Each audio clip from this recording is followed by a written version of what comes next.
bữa này câu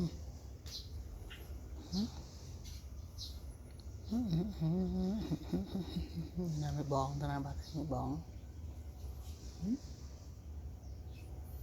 tao nào mày bòn á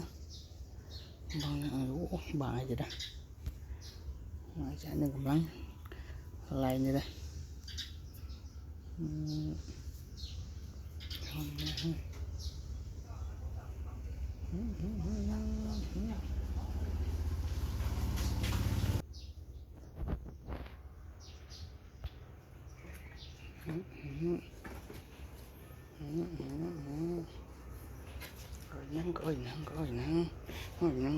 coi nè thì lên như cái nông ơi hả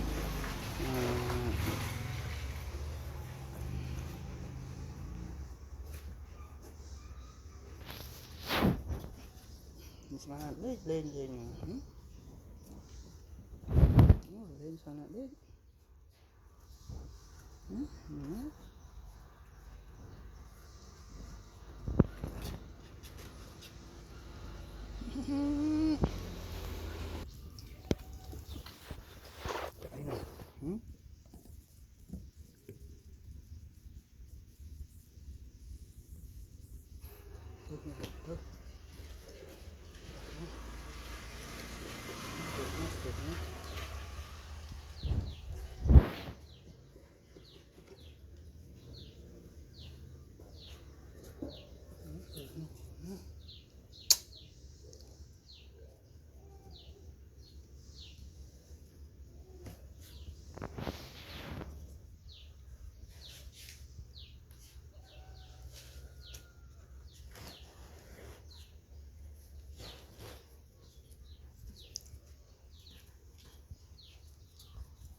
rồi lại để thấy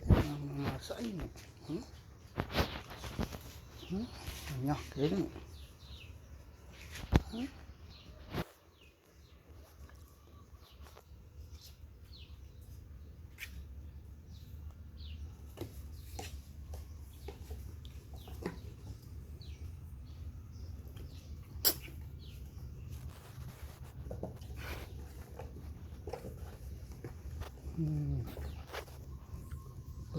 ơi bự nha